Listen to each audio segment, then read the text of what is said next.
Hey everyone, so I just wanted to show this TV that I recently bought.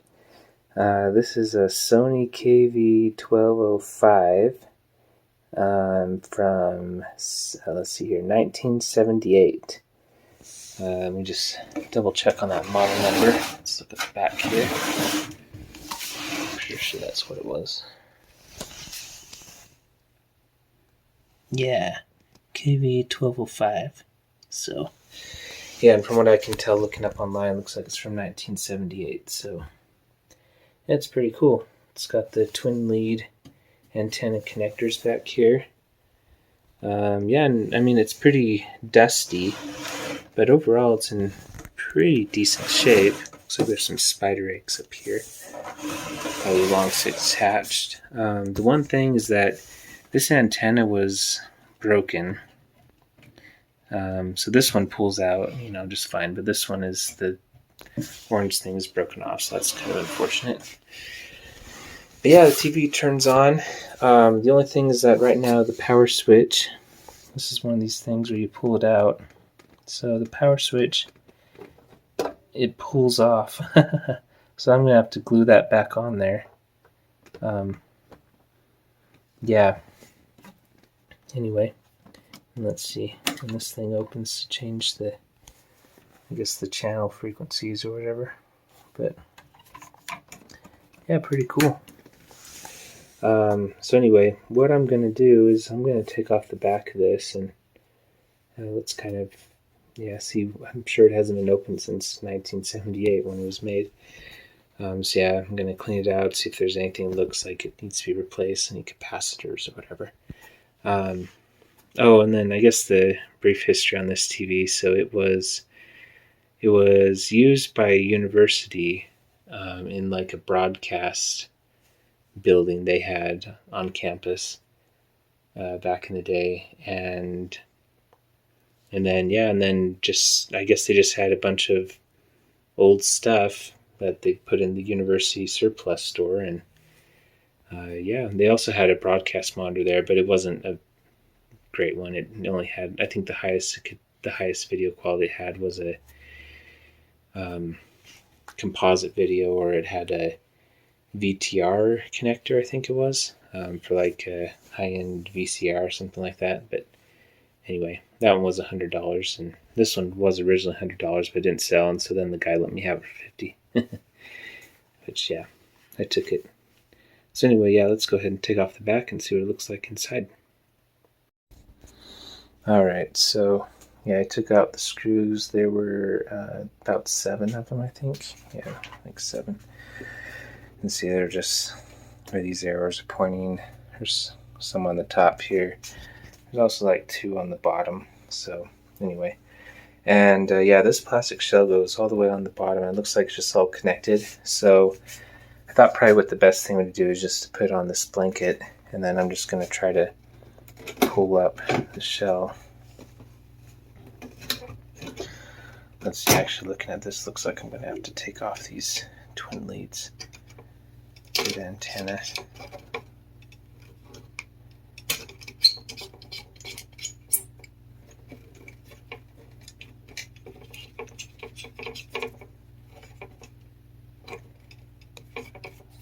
It should just come right off.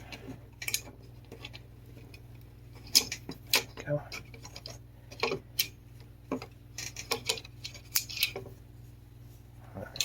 Just put those up there. Let's see here. This is kind of hard to do while I'm in the phone. This would be the oldest CRT I've ever looked in before. Oh, yep, there it is. Nice little tube there. Yeah, made in Japan. Cool. Oh, it actually doesn't look as dirty as I was expecting. Yeah, actually looks fairly clean for being this old.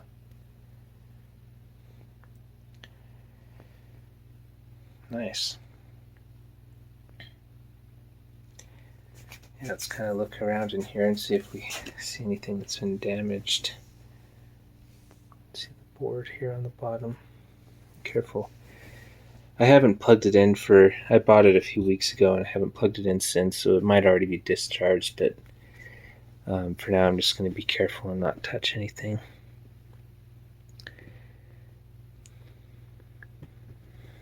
Yeah, it looks like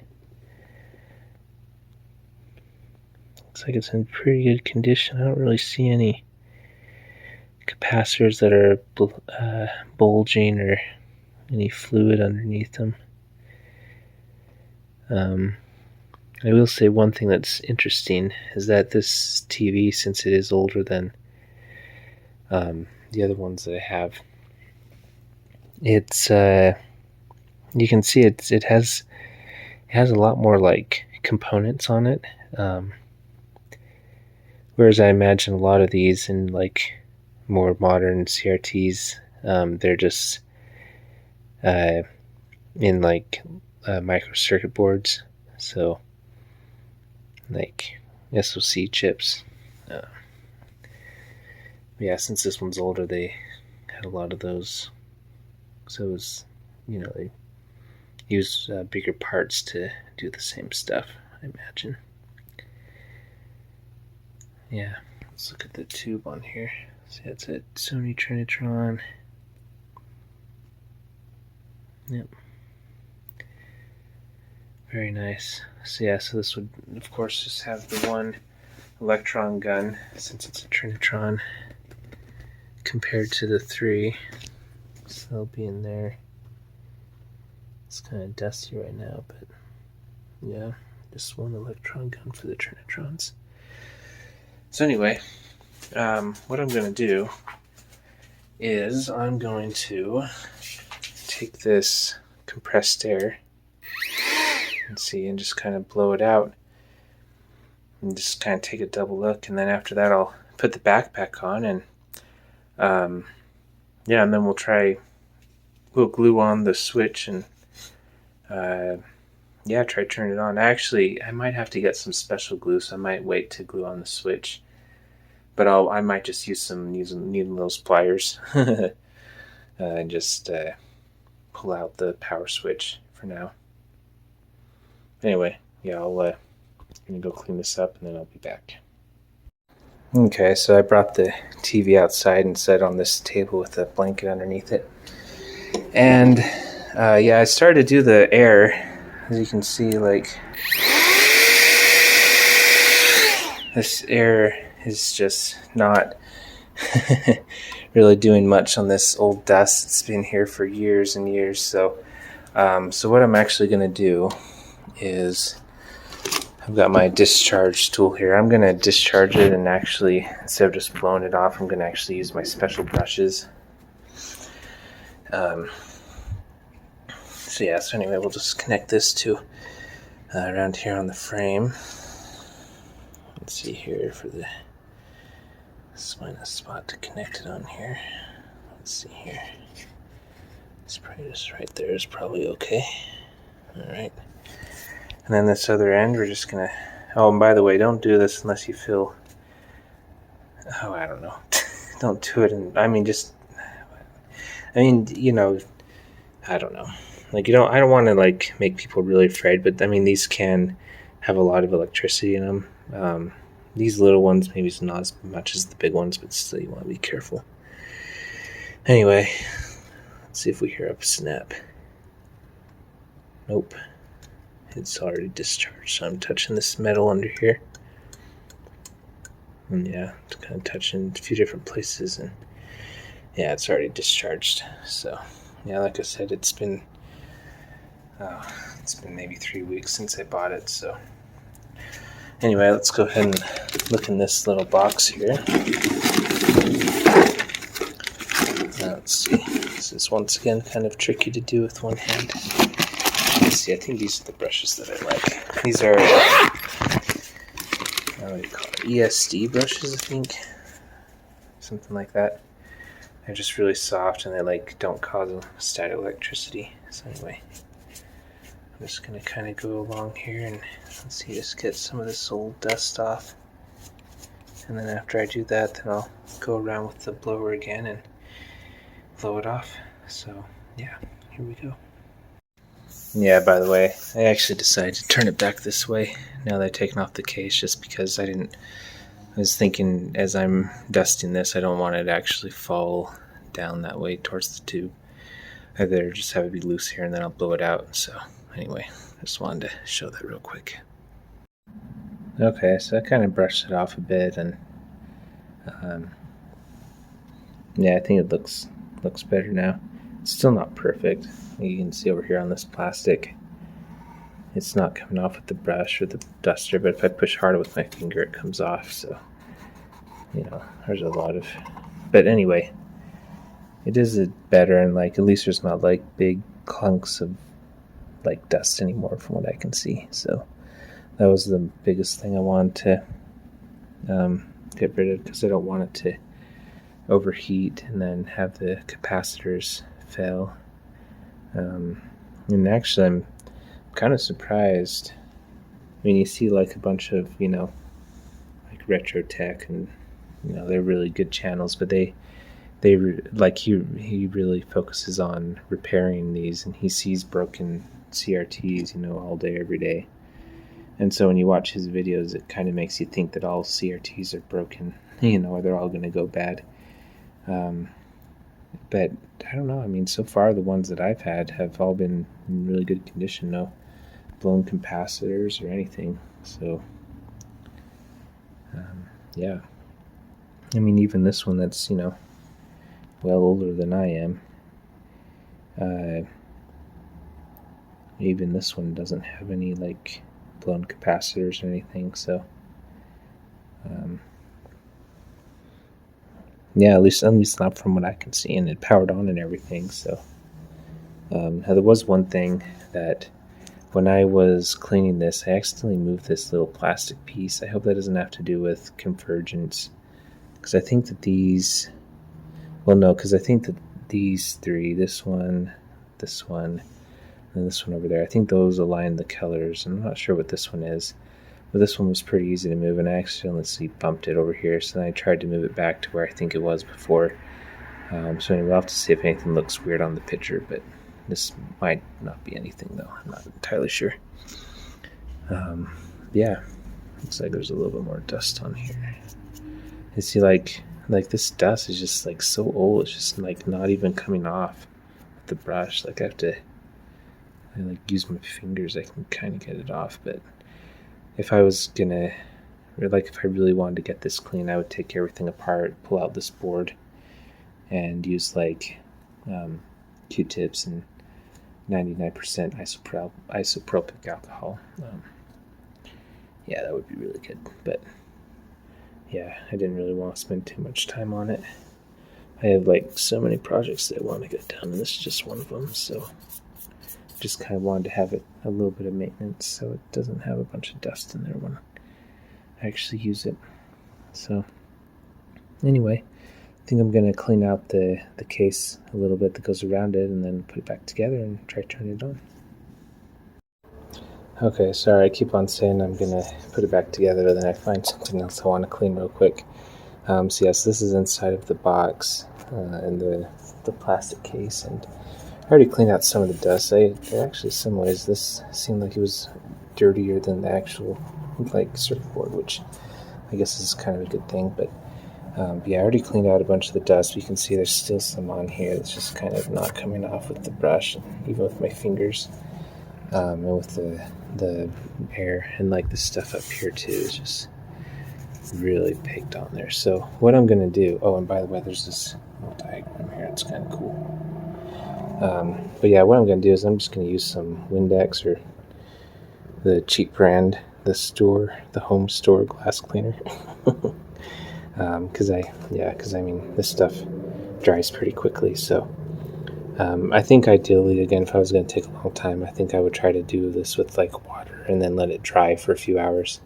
But I don't really want to take too long, so I'm just going to use some of this since it cleans pretty good and it dries pretty quickly. So anyway, I'll just kind of wipe it down and clean it with this paper towel, and then once it's dry, I'll put it back on.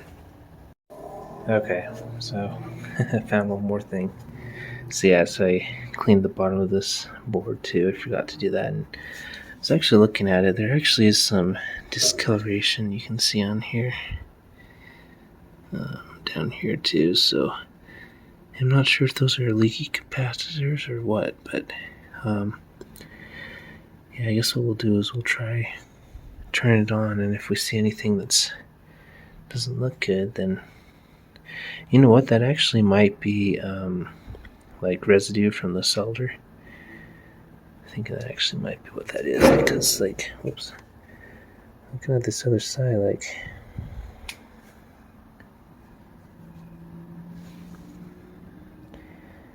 yeah, I mean, it doesn't really, the capacitors look okay, and like, see, like this one, this is a resistor. Like, your resistor's not gonna leak. See, this is a resistor too.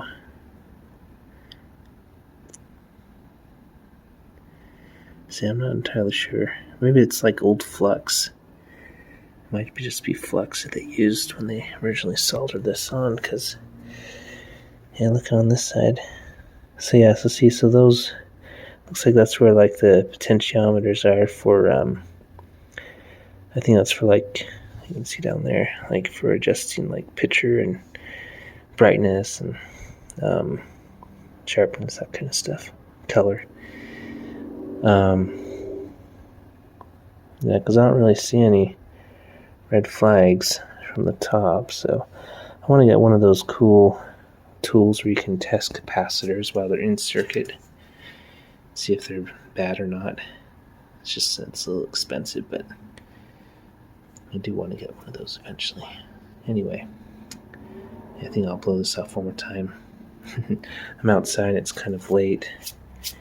This blower is kind of noisy, so I'm trying not to wake up the neighbors. But anyway, yeah, I think this will be the, oh yeah, I'll show this too. This is now cleaner. I went over this like 4 times with the Windex and paper towel, 4 or 5 times, and it's like, it still was coming up with like dust. So it's like, at a point, it's just like, okay, it's good enough, you know. Cleaned out those spider eggs. Yeah, it's still not perfect, but it definitely looks a lot better than it did. So anyway, let's go ahead and put it back together. Alright, so I'm just putting the screws on here, and just wanted to mention something which I think is kind of common sense, but it doesn't hurt. When I'm putting these on, I'm not screwing them in like super tight. You know, like, I don't want to strip out the plastic. I think that's the biggest concern. And I'm actually pretty impressed with like the build quality of this TV. It seems like it's pretty solidly built. Now I can't get a firm grasp on here, but anyway, I'm just like not tightening it very much, so just wanted to show that real quick. Yeah, like this screw going in here. Just tighten it.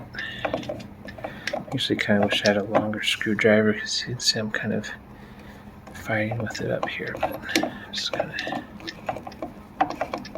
yeah, so see, so about right there, where it starts to do a bit of resistance, that's good. Yeah, and then plus, if I ever have to take this apart again, then it's not like super hard to get the screws out.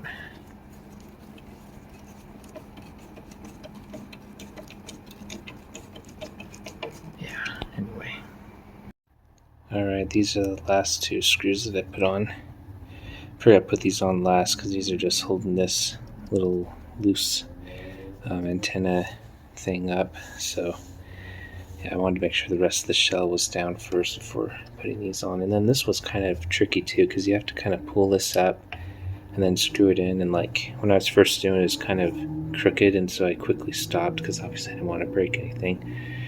So I unscrewed the screws and I straightened it and then did it again, and now it's pretty sturdy and it's straight. So anyway, just want to be careful with that, because this will obviously be, you know, high tension stress point, you know, because you're going to be doing these a lot. So anyway, let's go ahead and take it inside and see what it looks like. Okay, so yeah, I got it all put back together here and brought it back inside. And I actually just realized something when I was putting it on its face. That blanket wasn't very thick. These buttons actually stick out, so there's potentially, I mean, they're not right underneath the tube, but they're kind of by it, so there's potentially a lot of pressure being pushed on these.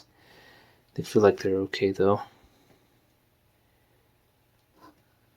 But yeah, anyway. Yeah, I think if I was going to do this again, I think I would like do something like put some, I don't know, more stuff like some blocks or something around here so there won't be any pressure on these. Anyway, I think I'll probably do a clip where I talk about that when I do this. And then also, notice on the blanket there's like this little sticker. Let's see if I can get this to focus. Yeah. So this was just like sitting on the blanket. So yeah, I'm not sure what that's from, but I think it was on this TV somewhere. So yeah, anyway.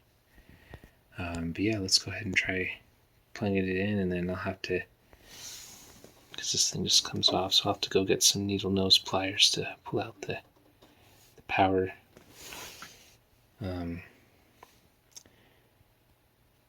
Yeah. Well, let's see. Yeah, I'll just go grab some needle nose pliers, and yeah, we'll test it out.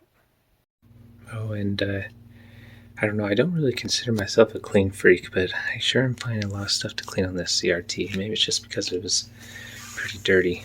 I kind of think it was just sitting in storage for a long time. But anyway, the screen. The screen is pretty dirty, so what I'm thinking, I'm going to actually use this little, I think this is for LCD cleaner, but it works good on CRT glass as well. So yeah, what I'm going to do is I'm just going to spray some of this cleaner on this, then just kind of wipe this screen off like this. This looks like a scratch, but I bet it's actually just a smudge. And I think I'll use a little bit of Windex too to kind of clean this plastic up as well. Probably won't do these buttons too much. Well, they are kind of sticky. I might use isopropyl alcohol in this though, just because they're connected to electronic stuff. So anyway, let's see how this goes. Alright, so yeah, so now you can see I cleaned it up quite a bit. And yeah, that mark on there was just a smudge, so that came right off. I did notice there was a few real scratches on there, but I don't think you'll really notice them at all. I don't think I'll notice them at all when I'm actually using the TV, so yeah, it's not perfect, but there was a lot of stuff, grime, years old dust that came off. Clean these buttons too. Yeah, so anyway, let's go ahead and turn it on. Okay, here we go. So this is another CRT that I have that I'm doing a video on as well. Yeah, I'm gonna plug in the TV here on the back. Yes, that one's okay. Alright. So it's plugged in. And now take needle nose pliers and just kind of pull this out. I don't really want to break the switch, but alright. There we go.